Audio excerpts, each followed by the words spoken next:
প্রতিদিন 100 বার যাবে, 100 বার। কুল্লা ইয়াউমিন মিয়াতু মাররা। কতবার? যৌন চাহিদা মেটাবে 100 বার, নারী পুরুষ উভয়। কতবার ডেলি? কতবার? ওইখানে যা হারবাল খাইতে হবে না, ওইখানে কলিকাতার হারবালও নাই, ওইখানে মডার্ন হারবালও নাই, কোনো হারবালই নেই, কুদরতি হারবাল আছে ওইখানে, আল্লাহ বানায় রেখা দিছে। এই দুনিয়াটা হলো প্রমাণ যে মানুষ বড় যোগ্যতা সম্পন্ন। আপনি বলবেন সবটা তো আমার ভিতরে নাই, না, বিক্ষিপ্ত আছে, কারো ভিতরে এটা, কারো ভিতরে ওটা, কারো ভিতরে ওটা। সবগুলা যখন এক জায়গায় একত্রিত হয় তখনই ওটার একটা বিকাশ ঘটে। লোহা পানিতে চলে, লোহা আকাশে ওড়ে, ঠিক না? মুঠোফোন ডায়াল করতে দেরি, দুনিয়ার ওই কোনায় লাগতে দেরি হয় না। এগুলো সবই মানুষের যোগ্যতার বিকাশ। তো মানুষ বড় যোগ্যতা সম্পূর্ণ, যেটার প্রমাণ হলো এই দুনিয়ার উন্নতি। এটা মানুষের মেধা দ্বারা, বিবেক দ্বারা, বুদ্ধি দ্বারা, বিদ্যা দ্বারা, শ্রম দ্বারা আজকে দুনিয়াটা এই জায়গায় দাঁড়ানো যে আমরা পাইতে জান দিতে রাজি। পাওয়ার জন্য কি জান দিতে রাজি? তো না রাজি না? প্রমাণ দেওয়া যাবে। কিন্তু এই দুনিয়াটা এত উন্নত, এত আকর্ষণের পাত্র, এটা মানুষের যোগ্যতার কারণে। নাইলে আমাজনের জঙ্গল আজ পর্যন্ত উন্নত হয়নি, বুঝছে নাকি? হ্যাঁ, কেন ওইখানে যারা বাস করে ওদের যোগ্যতা নেই। কে বাস করে আমাজনের জঙ্গলে? প্রাণী বাস করে, ঠিক না? সুন্দরবনে প্রাণী বাস করে, ঠিক না? যদিও রয়্যাল বেঙ্গল টাইগার সারা দুনিয়ায় ওয়ার্ল্ড ফেমাস, সারা দুনিয়ার ভিতরে রয়্যাল বেঙ্গল টাইগারের কোনো তুলনা হয় না, ঠিক না? তারপরও এটার নাম কি? সুন্দর বন, ঠিক না? গুলশান তো না, বনানী তো না, ধানমন্ডি তো না, বাড়িধারা তো না, নাম কি? সুন্দর বন। কেননা মানুষ যোগ্যতাপূর্ণ, এতে কোনো দ্বিমত নাই। ধ্যান দিয়ে কথা শুনতে হবে, তাহলে বুঝে আসবে, নাইলে বুঝে আসবে না। তাহলে আমার আশাও বেকার, আপনাদের বসাও বেকার। আর যত মনোযোগ দিয়ে শুনবো, ধ্যান দিয়া, আশা করা যায় দিলে গাঁথতে পারে, দিলে লাগতে পারে। আর যদি দিলে গাইথা গেল আর দিলে লেগা গেল, তাহলে প্রবাদ বাক্য শক্ত হইতে পারে। প্রবাদ বাক্য কি কয়? যদি থাকে বন্ধুর মন, নদী পাড়াইতে কতক্ষণ। দিলে যদি লেগা যায় আর গাইথা যায়, তাইলে দেখা যাবে আগে যা বুঝাইতে চাইতেছি জীবনটা চমকায়া যাবে। তখন এমন চমকাবে, জমিনে চলবে আর উপর থেকে কোরআন কানে কানে ধ্বনি দিবে, উলাইকা খায়রুল বারিয়া। জমিনে তোমার চেয়ে উত্তম আল্লাহ আল্লাহ রসুলের কাছে কেউ নাই। এই ধ্বনি কানে আসবে, যদিও আমি শুনবো না, কিন্তু কোরআনের ধ্বনি আমার কানে আসবে, উলাইকা খায়রুল বারিয়া। আবার যেদিন জমি দুনিয়া ছেড়ে দিবে, ওদিন আরেকটা ধ্বনি আসবে, আরেকটা, জান্নাতুল ফিরদাউসি নুসুলা। তুমি জান্নাতুল ফেরদাউসের ছাদে নামবে। হ্যাঁ, সত্য এটাই। এই জন্য কিন্তু ধ্যান দিয়ে শুনতে হবে। যত মনোযোগ তত বেশি গাঁথবে, আর মনোযোগ যত কম হবে তত মাথার উপর দিয়ে চলে যাবে। কিন্তু আমরা একা আসি নাই, আমাদের সাথে আরেকজনও আসছে, প্রত্যেকের সাথে আরেকজন আসছে। চিনেন না? কে চিনেন? কে? কুরআন বলে আল্লাহু করিম, প্রত্যেকের সাথে একজন তৈরি করছেন আল্লাহ। করিম বলে এটাকে, করিম, আল্লাহু করিম। সে কোনোদিন আমাকে মনোযোগ দিয়ে শুনতে দিবে না। সে মানে খোঁচাইতে থাকবে। এই জন্য কমসে কম আল্লাহর ঘরের ভিতরে, ময়দানে হইতো তাহলে এরকম বলতাম না, আল্লাহর ঘর বিদায়। যদিও সে আমাদের সাথে আইসা থাকো, তাতে কিছু আসে যায় না, কিন্তু কমসে কম যতক্ষণ কথা হব এতক্ষণ এর কথা শুনবো না, ধ্যান দিয়া কথাগুলাকে শুনবো ইনশাআল্লাহ। আর দোয়া করতে থাকবো মনে মনে যে আল্লাহ, এটা ইসলাহি মজলিস, শুদ্ধির মজলিস, শুদ্ধি। আজকের মজলিসেই যেন আমার চিরদিনের জন্য শুদ্ধি হয়ে যায়। এই দোয়া করতে থাকবো আল্লাহর কাছে মনে মনে, আওয়াজ করে না, মনে মনে দোয়া করব। আপনি বলবেন মনেরটা কি আল্লাহ শুনবে? তো আল্লাহ ঘোষণা দিয়া দিছেন, ইয়ালামু খাইনাতুল আয়ুনি ওয়া মা তুখফিস সুদূর। মনে মনে যেটা ভাবো ওটাও আমি আল্লাহ সুরক্ষিত করি, জানি, সুরক্ষিত করি। আল্লাহ জানবে, অসুবিধা নাই। এই জন্য নিচুপে শুনবো ধ্যানের সাথে, আর দোয়া করব সাথে সাথে, যেন আজকের মজলিস সাকসেস হয়, আমাদের দিলে কথাগুলা গাইথা যায়। তো কথাগুলা যেখান থেকে চলতেছিল যে মানুষ যোগ্যতা সম্পূর্ণ, এতে কোনো দ্বিমত নাই। যদি দ্বিমত হতো তাহলে দুনিয়াটা মানুষের যোগ্যতার উপরে এতটুকু উন্নত হতো না যে মানুষ এটার জন্য মরতেও রাজি, মারতেও রাজি। ঠিক না? মরতেও রাজি, মারতেও রাজি। প্রমাণ দেওয়ার দরকার নেই, হাজারো প্রমাণ আছে। নিজেকে প্রশ্ন করলেই বলতে পারবো যে আসলে কথাটা সত্য কি মিথ্যা। কিন্তু মেরে দোস্ত, আফসোস, মানুষকে যে যোগ্যতা আল্লাহ দিচ্ছেন, আর আমি শুধু মুখের কথা না, হাদিসও দিতেছি। হাদিসও বলতেছে আন্নাস মাআদিন। আল্লাহ রসুল আমাদেরকে বুঝাইতেছেন আন্নাস মাআদিন, মানুষ তুমি বড় ভান্ডার, তুমি বড় খনি, তুমি বড় গোডাউন, তুমি বড় ভান্ডার। কিরকম ভান্ডার? আন্নাস মাআদিন কা মাআদিনিদ যাহাবি ওয়াল ফিদ্দা। সোনার উপর ভান্ডার আর কতটুকু দামি, আর সোনার উপর ভান্ডারের ভিতরে ভান্ডার আছে তো আছে কতটুকু, একদিন উঠাইতে উঠাইতে শেষ হয়ে যায়। কিন্তু মানুষ, তুমি এর চেয়ে বড় ভান্ডার,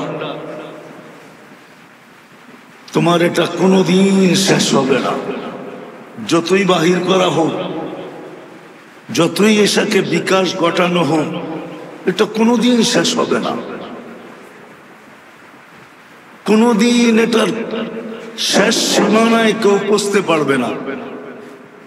তো মানুষ যোগ্যতা সম্পূর্ণ, আল্লাহ বলেন, রসুলও বলেন।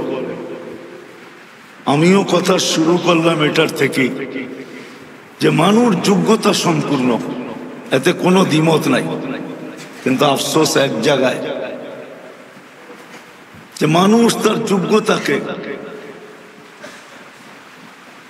এই ছোট্ট জীবনটাকে গুছানোর জন্য লাগাইতেছে, শুধু এই ছোট জীবনটাকে গুছানোর জন্য। ছোট জীবনটা বোঝেন? এই দুনিয়ার 60-70 বৎসরের জীবনটাকে গুছানোর জন্যই আমরা আমাদের সমস্ত যোগ্যতাকে রাত দিন 24 ঘন্টা ব্যয় করতেছি, ঠিক না?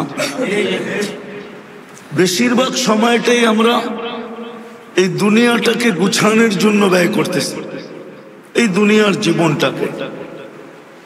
চাই সেটা কাপড়ের জন্য হোক, চাই সেটা বাতের জন্য হোক, চাই সেটা কাপড়ের জন্য হোক, চাই সেটা বাসস্থানের জন্য হোক।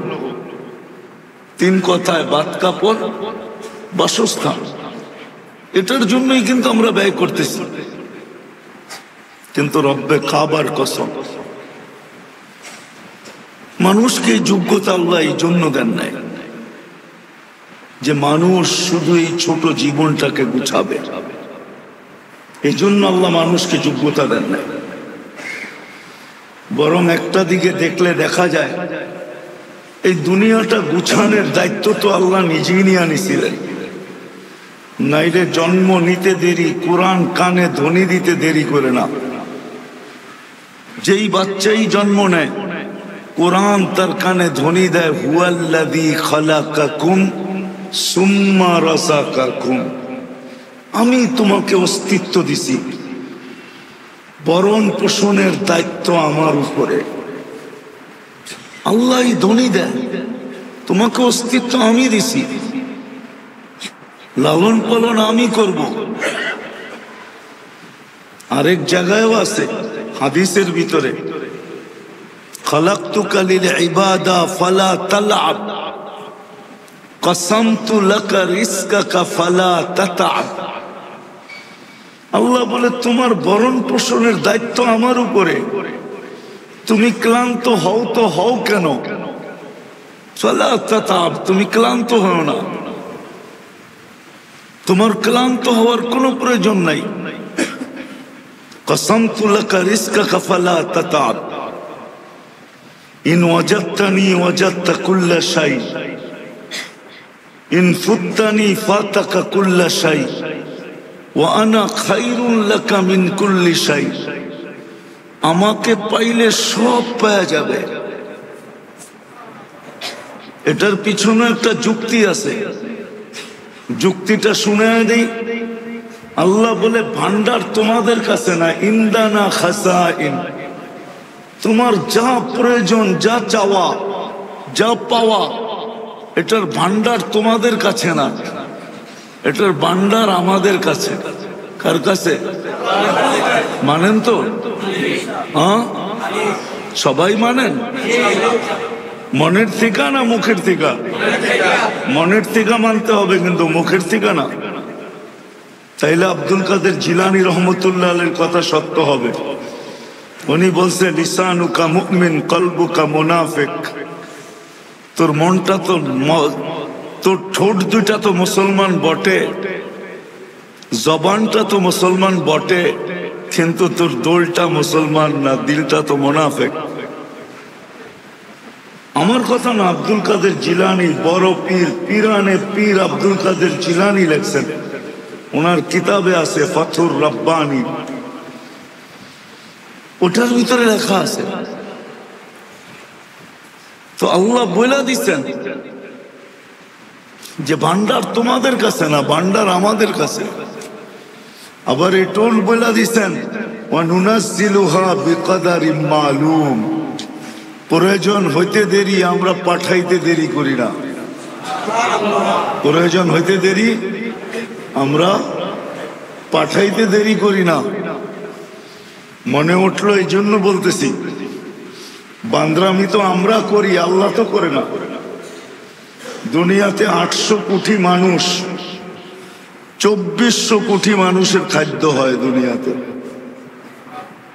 বিশ্বাস হয় না? যারা নেট চালায়, যুবকরা শিক্ষিত, ওরা সার্চ দিয়া দেখতে পারে নেটে সার্চ দিলে পাওয়া যাবে। কিন্তু যা করি আমরা করি বান্দরামি। বাজারকে ধরে রাখার জন্য, বাজার যেন পড়া না যায়, বাজারকে কন্ট্রোল করার জন্য সব উল্টা পাল্টা আমরা করি। আল্লাহ করে না, আল্লাহ করেন। আল্লাহ তো 800 কোটি মানুষ, 2400 কোটি মানুষের খাদ্য হয় দুনিয়াতে। কয় না সিন্ডিকেট সিন্ডিকেট সিন্ডিকেট, এই উল্টা পাল্টা আমরাই করি, আল্লাহ করে না। উল্টা পাল্টা আল্লাহ, আল্লাহ বলে প্রয়োজন হইতে দেরি, আমি পাঠাইতে দেরি করি না। তো যেটা বুঝাইতেছিলাম, আল্লাহ করুক, আজকে বুঝে আসো। মানুষ যোগ্যতা সম্পূর্ণ, এতে কোনো দ্বিমত নাই। কিন্তু আফসোস এইখানে যোগ্যতা আল্লাহ মানুষকে দিছিলেন, এক একটা যোগ্যতার তুলনা হয় না, তুলনাহীন যোগ্যতা। আপনি বলেন আপনার দৃষ্টিশক্তির তুলনা কার সাথে করবেন? কারোর সাথে করতে পারবেন? কোন সৃষ্টির সাথে? কেমন দৃষ্টিশক্তি, কেমন দৃষ্টিশক্তি! দেখতে দেরি, সব কিছু বুঝতে দেরি করে না। দৃষ্টি শুধু দেখায় নাই, অনেক কিছুর সাথে বুঝায়ও দিছে। হ্যাঁ হ্যাঁ, কি বলেন? তোর হাঁটাটা তো বেশি ভালো মনে হয় না। তা আপনি তো হাঁটা দেখলেন, ভালো মনে হয় না, এটা কোত্থেকে বুঝলেন? এটা কিন্তু দৃষ্টি আপনাকে বুঝাইয়া দিছে। বলেন না, তোর হাঁটাটা বেশি ভালো মনে হয় না, ঠিক না? তোর হাঁটাটা বেশি ভালো মনে হয় না। এরকম দৃষ্টি শক্তি, এরকম শ্রবণ শক্তি, এরকম বাক শক্তি, এরকম ব্রেন, এরকম চিন্তা শক্তি, এরকম হাত, যার উপরে লাগে সেই চমকায় যায়, যার উপরে লাগে তার উপরে কালার চলে আসে, কালার চমক চলে আসে, ঠিক না? এটা কি হাত লাগার কারণেই তো এরকম চমকাইতেছে, ঠিক না? কি পাও লাগছে? কি লাগছে? ফার্নিচারের উপরে কি লাগে? ফার্নিচার কি দিয়ে তৈরি? আরে কাঠ হোক আর প্লাস্টিক হোক, হাত লাগছে কার? মানুষের হাত লাগছে। যেটার উপরে লাগছে, এইটা টাইলস, এটা মাটি, হাত লাগছে কার? এমন চমক, ঠিক না? কি চমক বোঝেন তো? চমক চমকাইতেছে না? চমকাইতেছে না? তো আল্লাহ কেমন হাত দিছে, কেমন পাও, এক একটা অঙ্গ কেমন। কিন্তু আফসোস, মানুষ যোগ্যতা সম্পূর্ণ, যার কোনো দ্বিমত নাই। কিন্তু আফসোস এইখানে যে মানুষ যোগ্যতাটাকে শুধু এই ছোট জীবনটাকে গুছানোর জন্য ব্যয় করতেছে। কিন্তু আল্লাহ মানুষকে যোগ্যতা এই ছোট জীবনটাকে গুছানোর জন্য দেন নাই, যে এই 60-70 বছরের জীবনটাকে গুছাবে। বাত কাপড় বাসস্থানের জন্য দেন নাই, যে বাত কাপড় বাসস্থানের পিছনে মানুষ তার এই যোগ্যতাকে লাগাবে, যে যোগ্যতাকে আল্লাহ কুদরতি হাত দিয়ে সেট করছেন, কোনো হুকুম দিয়ে সেট করে নাই। আপনার আমার ভিতরে যে আল্লাহ যোগ্যতাকে সেট করছেন, এটা কোনো হুকুম দিয়া না। আকাশকে হুকুম দিয়া দাঁড় করাইছেন, জমিনকে পানির উপরে হুকুম দিয়া ভাসমান করছেন, পাহাড়কে হুকুম দিয়া প্যারাক বানাইছেন, নদী নালা সমুদ্রকে হুকুম দিয়া প্রবহমান করছেন, হুকুম দিয়া পাহাড়ের ভিতর থেকে ঝর্ণা বাহির করছেন, হুকুম দিয়া বৃষ্টি, মেঘের উপরে হুকুম রাখতে দেরি, বৃষ্টি ঝুমঝুমায় নামতে দেরি করে না। সব হুকুম দিয়া করছেন, কিন্তু আপনাকে আমাকে কুদরতি হাত দিয়ে সেট করছেন, কুদরতি হাত দিয়ে। সব কুদরতি হাতের সেট করা, হুকুম দিয়ে সেট করেন নাই, কুদরতি হাত দিয়ে সেট করছেন। চোখ বলেন আর নাক বলেন, কান বলেন আর মুখ বলেন, হাত বলেন আর পাও বলেন, যেই অঙ্গই বলেন, প্রত্যেকটা আল্লাহ সেট করছেন কুদরতি হাত দিয়া। আর এর ভিতরে যোগ্যতাও সেট করছেন কুদরতি হাত দিয়া। আফসোস ওই মানুষটা যোগ্যতাকে, এই ছোট জীবনটাকে গুছানোর জন্য, বাত কাপড় বাসস্থানের জন্য ক্ষয় করতেছে, ব্যয় করতেছে। আল্লাহ এই জন্য মানুষকে যোগ্যতা দেন নাই। রব্বে কাবার কসম, এই জন্য মানুষকে যোগ্যতা দেন নাই। মানুষকে যোগ্যতা দিছিলেন যে মানুষ এখানে তুমি থাকবে, তো আর থাকবে কদিন? কদিন থাকবো? 60-70 বছর, ঠিক না? আমি তো বলি বুঝে আসবে কি আসবে না জানি না।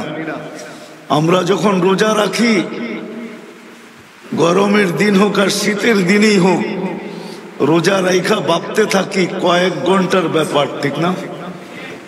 কয়েক, মনে হয় বুঝাইতে পারি না। রোজা থেকে কি ভাবি? কয়েক ঘন্টার ব্যাপার। সূর্য ডুবতে দেরি, খাওয়া শুরু হইতে দেরি হবে না। টানা সুবে সাদেক পর্যন্ত খাইতে থাকবো, ঠিক না? এটাই তো ভাবি। রোজা রাইখা কি ভাবি? কয়েক ঘন্টার ব্যাপার। রব্বে কাবার কসম, মুসলমানের এটাই ভাবা দরকার ছিল যে যোগ্যতা দিছেন আখিরাতকে গুছানোর জন্য। দুনিয়ার জীবন 60-70 বৎসর, কয়েক মাস, কয়েক বৎসরের ব্যাপার। ওইখানে কয়েক ঘন্টার ব্যাপার, এইখানে কয়েক বৎসরের ব্যাপার। তারপরেই জান্নাতে খাওন আর খাওন, খাওন আর খাওন, খাওন আর খাওন। সুখ আর সুখ, সুখ আর সুখ, সুখ আর সুখ, শান্তি আর শান্তি, শান্তি আর শান্তি, মজার মজা, মজার মজা, ফুর্তি আর ফুর্তি, ফুর্তি আর ফুর্তি। রাজত্ব, বিরাট বড় রাজত্ব। কোরআন তো বইলেই দিতেছে ইউতিকা মুলকান কাবীরা, বড় রাজত্ব তোমার জন্য অপেক্ষা করতেছে, বড় রাজত্ব।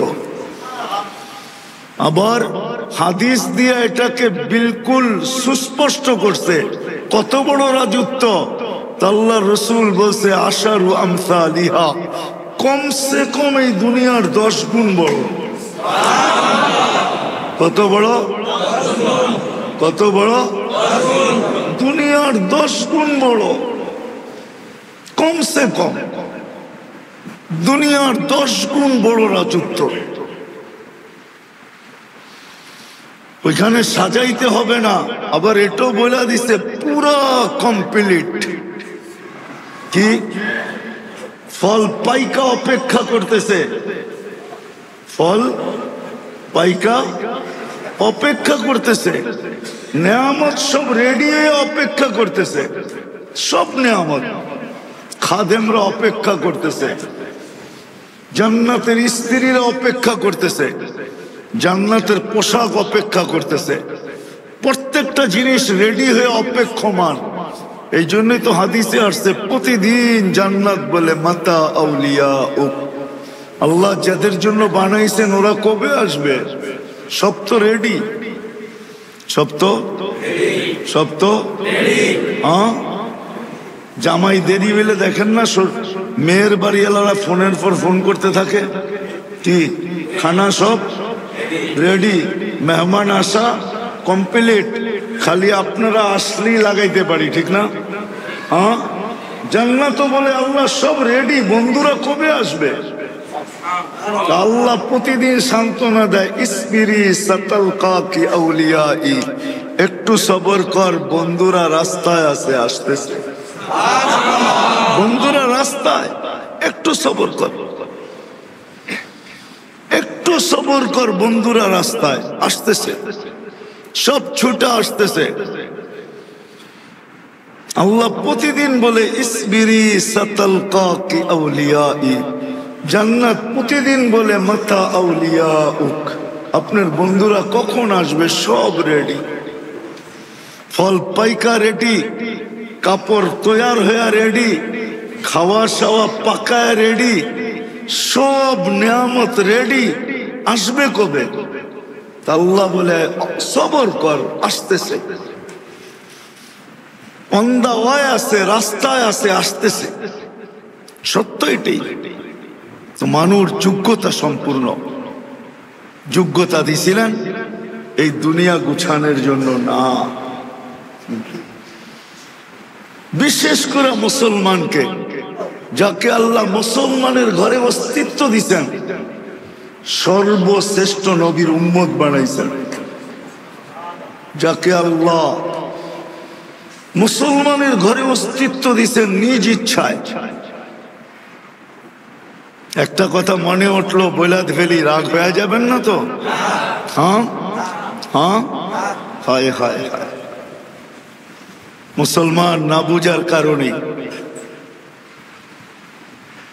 হ্যাঁ মুসলমান না বুঝার কারণে, যদিও আজকে 90% না 99% মুসলমান বিজাতির চাল চলন, উঠা বসা, খাওয়া লওয়া, সর্বদিকে বিজাতির প্রেমে আসক্ত,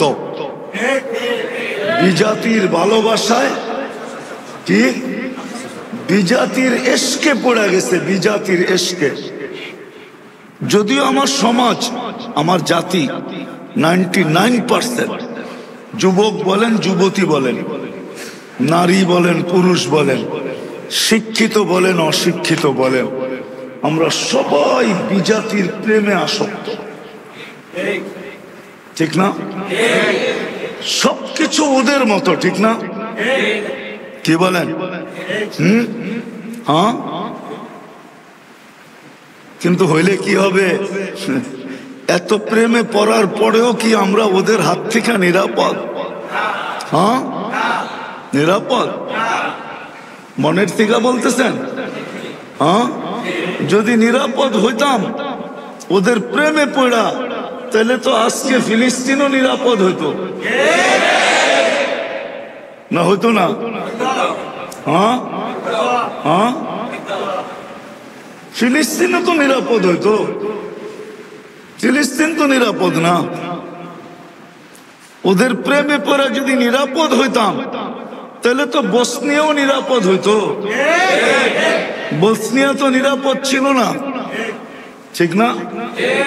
দেখছেন বসনিয়া আপনারা? আপনারা দেখেন না, আমি দেখা বলতেছি, এর চেয়ে বেশি করি।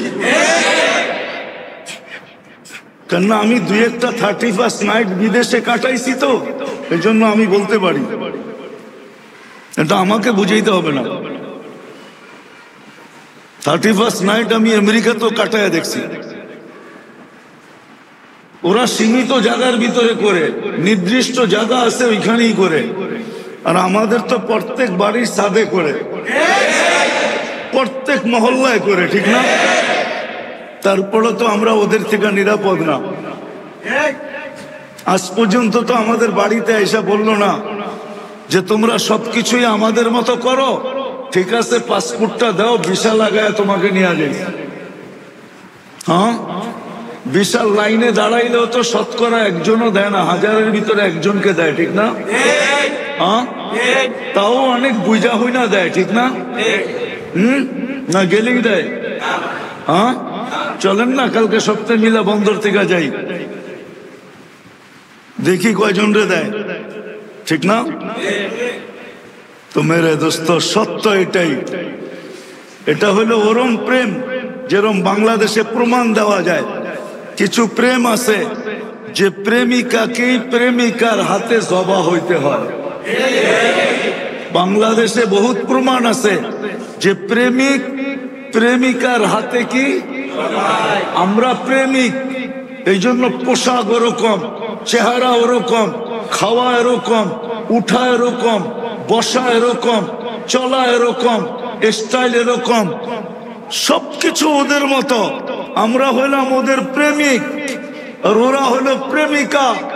বাংলাদেশে যেরকম বহুত প্রেমিককে প্রেমিকার হাতে জান দিতে হয়, যেরকম মিন্নি প্রেমিকার হাতেই ওই ছেলেটাকে জান দিতে হয়েছে। হ্যাঁ, এরকম হাজারো আছে। প্রতি বছর 2-20টা মিডিয়াতে আসে, না আসে না? হ্যাঁ, সে হলো ধোঁকাবাজ প্রেমিকা, ঠিক না? হ্যাঁ, আর আমরা হইলাম নির্বোধ প্রেমিক। আমাদের কোনো বোধ নাই, বোধহীন প্রেমিক। এই জন্য আমি বলতেছিলাম, যাকে আল্লাহ মুসলমানের ঘরে অস্তিত্ব দিয়েছেন, যাকে মুহাম্মদুর রাসূলুল্লাহর উম্মত আল্লাহ সদিচ্ছায় বানাইছেন, এখনো বিবেকের পর্দা খোলেন, কাজে দিবে। না হলে আল্লাহর ওয়াদা এটাই, আল্লাহর সিদ্ধান্ত এটাই যে সব দিলাম আমি, আর তুমি প্রেমে পড়লে আরেকজনের। অস্তিত্ব দিলাম আমি, সাজাইলাম আমি, পূর্ণতা দিলাম আমি, সুরক্ষিত করি আমি, 24 ঘন্টা তোমাকে লালন পালন করি আমি। আর তুমি প্রেমে পড়লা অন্যের, তো যার প্রেমে পড়ছ তার হাতেই তোমাকে সাইজ। কেননা কাঠি উপরে, নিচে না। কাঠি বিশ্বাস তো হয় না? হয় না? কাঠি কোথায়? কাঠি বোঝেন? কাঠি না বুঝলে চাবি তো বোঝেন? চাবি কোথায়? চাবি উপরে, নিচে না।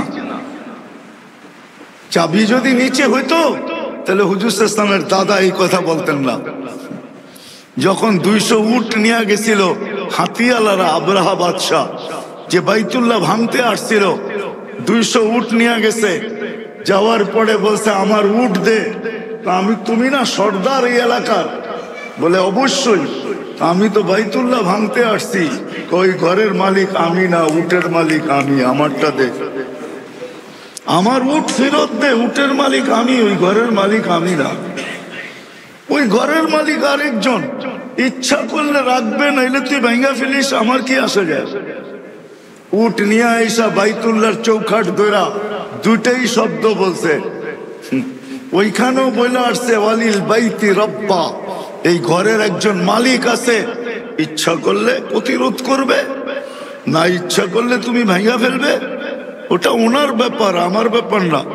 এটা দিয়ে মাথা কামানোর আমার কোনো দরকার নাই। আমার মাথা তো কামাইতেছি আমার উটের জন্য, আমার 200 উট ফেরত দে। তো উট ফেরত দেয়া বলছে কেমন মানুষ তুমি, ঘরের জন্য কোনো অনুরোধ করলে না, অনুনয় মিনয় করলে না। কেননা হুজুর ইসলামের দাদা জানতেন, আব্দুল মুত্তালিব যেটা জানতেন, ওই জানাটা সত্য ছিল যে এটা মালিকের ঘর, এটা ওই মালিকের। আইসা চৌখাট ধরে আইডিই বলছে, মালিক তোর ঘর, ইচ্ছা রাখবি, ইচ্ছা ভাঙ্গা ফেলবে, কিন্তু বিশ্বাস তুই বেইজ্জত করবি না। সত্য এটাই, সত্য এটাই। সব করবে আল্লাহ, আর আপনি প্রেমে পড়বেন ওদের, তা আল্লাহ বলে ওদের হাতেই তোকে মার খাওয়াবো, প্রেমিকার হাতেই তোকে মার খাওয়াবো, তোর রক্ত ঝরাবো, তোর চিৎকার বাহির করে দিব। আমি বিরোধিতা করতেছি না ফিলিস্তিনের, আমি তো পুরা মুসলিম জাতি বলতেছি, ফিলিস্তিন বলতেছি না। আজকে পুরা মুসলিম জাতি, যদিও কথাটা বলেই ফেলি, মনে উঠছে, সূর্য কোন দিকে ডুবে? হ্যাঁ, যদি পশ্চিমে না যাইতো তো ডুবতো। হ্যাঁ, তো সূর্য ডেলি আমাদেরকে, মুসলমানদেরকে মেসেজ দেয়, মুসলমান আমি পশ্চিমে যাই বিদায় ডুবা যাই, কিন্তু আমার ভিতরে আল্লাহ ক্ষমতা রাখছেন, আমি পরের দিন আবার পূর্ব থেকে উঠতে পারি। ও মুসলমান, তুই যদি পশ্চিমাদের প্রেমে পড়লি,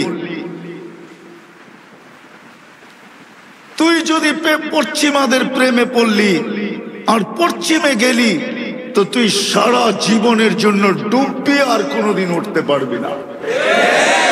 মনে হয় বুঝাইতে পারি না, হ্যাঁ মনে হয় বুঝাইতে পারি নাই। চলেন বয়ান অন্যদিকে চলে গেছে, কারগুজারি শোনায় দিই, আমার জীবনের এক কারগুজারি। তা আমি বিদেশে এক আরবের কাছে গেছিলাম, আরবের কাছে। তা আরবের বৃদ্ধ লোক, তো সে হাত ধরে বলতে কাঁদতেছিল। তা আমি বলতেছিলাম তুমি কাঁদো কেন, কাঁদো কেন? বলছে শোনো, আমি দুটা ভালো খাওয়া, দুটা ভালো পড়ার, একটু ভালো থাকার জন্য এই দেশে আসছিলাম। একটু ভালো পড়া, একটু ভালো ঘরে থাকা, একটু ভালো থাকার জন্য আমি এই ঘরে আসছি, এই দেশে আসছি। আমার জানা ছিল না যে এর পিছনে আমার পুরা জেনারেশনকে হারায় ফেলতে হবে। চোখের পানি ছেড়া বলতেছিল। তা আমি বলি অর্থ কি? আমার ছেলে খ্রিস্টান হয়ে গেছে, আমার মেয়ে খ্রিস্টান হয়ে গেছে। ওই পাশের কামরা দেখো, আমার মেয়ে বয়ফ্রেন্ডকে নিয়ে আসে। আমার ওই ঘরে দেখো ছেলে গার্লফ্রেন্ডকে নিয়ে আসে। আমি তো শুধু এই জন্য আসছিলাম যে একটু ভালো খাবো, একটু ভালো পড়বো, একটু ভালোভাবে থাকবো। আমি অস্ট্রেলিয়া এক ফ্যামিলি চিনি, ফরিদপুর বাড়ি, এন্টার ফ্যামিলি ইহুদি হয়ে গেছে, এন্টার ফ্যামিলি। ওই সূর্যের মেসেজই সত্য। সূর্য প্রতিদিন মেসেজ দিতে দিতে ওঠে পূর্ব থেকে, ও মুসলমান পশ্চিমে যায় আমি ডুবে যাব, কিন্তু আমি কালকে আবার উঠার সুযোগ আছে। ও মুসলমান তুই যদি পশ্চাতের দিকে, পশ্চিমের দিকে তাকাস, আর পশ্চিমকে যদি তুই ফলো করস, এর মহব্বতে যদি তুই পড়িস, হায় হায় হায়, তাইলে তুই চিরদিনের জন্য ডুবা যাবি, আর কোনোদিন উঠতে পারবি না। ওটারই প্রতিফলন সন্তানের হাতে বাপের 10 টুকরা, ওটারই প্রতিফলন সন্তানের হাতে মা বাবা নিরাপদ নয়। প্রতি বছর 2-4টা মিডিয়াতে খবর আসে, হয়তো মার জান সন্তানের হাতে যাইতেছে, অথবা বাবার জান সন্তানের হাতে যাইতেছে, অথবা প্রতি বছর 2-1টা বৃদ্ধাশ্রম বাড়তেছে।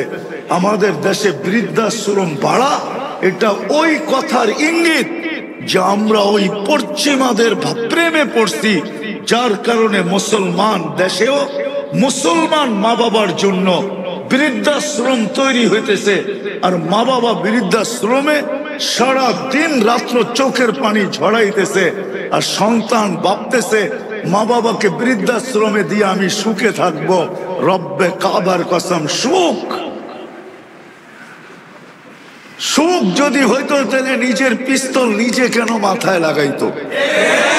সুখ হবে তোর, তোর সুখ হবে না, ইম্পসিবল সুখ হবে না। মা বাবা বৃদ্ধাশ্রমে আর সন্তান থাকবে বাড়িতে সুখে। যদিও আমরা মাঝে মাঝে যাই, মা বাবা চোখের পানি ঝরায় যখন ফিরতে থাকি, আসার সময় হয় তো হাত ধরা বলে হুজুর দোয়া করেন, আমাকে রাইখা গেছে গেছে, আমার কোনো আপত্তি নাই, দোয়া করেন আমার কলিজার টুকরা যেন সুখে থাকে। মা তো মার পরিচয় দিছে, বাবা তো বাবার পরিচয় দিছে, কিন্তু এই দোয়া দিয়া কি ও সুখে থাকবে নাকি? হ্যাঁ, গাছ কাইটা দিয়া উপরে পানি দিলে কি ওটা সজাগ হয় নাকি? হ্যাঁ, সত্য এটাই। তো যেটা বুঝাইতেছিলাম যে যোগ্যতা, আল্লাহ মানুষকে, মানুষ যোগ্যতা সম্পূর্ণ, এতে কোনো দ্বিমত নাই। কিন্তু যোগ্যতা এই জন্য দিছিলেন না মানুষকে যে সে এই 2 ছোট জীবনটাকে গুছাবে। বিশেষ করে মুসলমান, যাকে আল্লাহ মুসলমানের ঘরে সদ ইচ্ছায় অস্তিত্ব দিয়েছেন, সর্বশ্রেষ্ঠ নবীর উম্মত বানাইছেন, সর্বশ্রেষ্ঠ নবীর উম্মত মুহাম্মদুর রাসূলুল্লাহ উম্মত যাকে বানাইছেন। বুঝাইতে তো পারি না, এই জন্য আপনাদের দিলে লাগে না। আমরা প্রত্যেকে এই কথা বলতে পারি যে হাজারো লক্ষ মানুষের ভিতর থেকে আল্লাহ কুদরতি হাত দিয়া, মনে হয় লক্ষ মানুষকে কুদরতি হাত দিয়া উঠাইছেন। তারপরে যখন আমি উঠছি, আমাকে উম্মতে মুহাম্মাদীর অন্তর্ভুক্ত করছেন। এরকম ভাবে আমাদেরকে বাছাই করছেন। ওয়াজতাবাকুম ওমা জাআলা আলাইকুম ফিদ-দীনি মিন হারাজ। আল্লাহ আমাদেরকে বাছাই করছেন, বাছাই কুদরতি হাত দিয়া বাছাই করে উম্মতে মুহাম্মাদী বানাইছেন। কুদরতি হাত দিয়া বাছাই করা। শুধু মানুষ সৃষ্টির সেরা, আল্লাহ শ্রেষ্ঠত্বের দ্বিতীয় মুকুট আমাদের মাথায় লাগাইছেন। একটা তো মানুষ হিসাবে মুকুট, ওয়ালাকাদ কাররামনা বানি আদম, আরেকটা মুকুট আমাদের মাথার উপরে লাগাইছেন। এটার উপরে ডাবল মুকুট, দ্বিতীয় একটা মুকুট লাগাইছেন, কুনতুম খায়রা উম্মাহ, তোমাদের চেয়ে উত্তম কোন উম্মত নাই। আমরা নির্বাচিত সবার আগে, আসছি সবার পরে, জান্নাতও যাব সবার আগে। আল্লাহ রাসূল বলছে, ইন্নাল জান্নাতা হুররিমাত আলাল উমাম, সমস্ত উম্মতের উপরে জান্নাত হারাম, হাত্তা তাদখুলা উম্মতি, আমার উম্মত যতক্ষণ পর্যন্ত না ঢুকবে কোন উম্মতের ঢুকারই অনুমতি নেই, কাছে যাওয়ারই অনুমতি নেই, গেটে যাওয়ারও অনুমতি নেই। ওলামা মানবে না। আমি তো মাঝে মাঝে ভাবি যে আল্লাহ মনে হয় জান্নাত একাই আমাদেরকে দিয়ে দিতে চাইছিলেন, কাউরে দিতেই চাইছিলেন না। এতটুক ভালোবাসা আমাদের সাথে। আপনি ধারণা করলে বুঝতে পারবেন, জান্নাতের 3 ভাগের 2 ভাগ হলাম আমরা। কয় ভাগ? 3 ভাগের 2 ভাগ আমরা। কারা? হ্যাঁ, এক নবীকেই দিছেন 3 ভাগের 2 ভাগ। কয়জন রে? একজন রে দিছে কয় ভাগের? 3 ভাগের 2 ভাগ। আর 1.25 লক্ষকে দিছেন 1 ভাগ। কি তাইলে দিছেন তো দিছেন কি? দিছেন তো দিছেন কি? এটা দিয়ে বোঝা যায় যে জান্নাত আমাদেরকেই দিতে চেয়েছিলেন। কিন্তু প্রশ্ন উঠতো, সব নবী রাসূলরা বলতেন সব একজনকে দিয়া দিলেন, আমাদেরকে কিছুই দিলেন না। এই জন্য 2 ভাগ আমাদেরকে দিয়া যা ছিল ওটা আপোষে ভাগ করে দিয়া দিয়েছেন। লোক তারপরে একটু শান্ত থাকো, শান্ত। কোন মতে বুঝ দিছে আল্লাহ।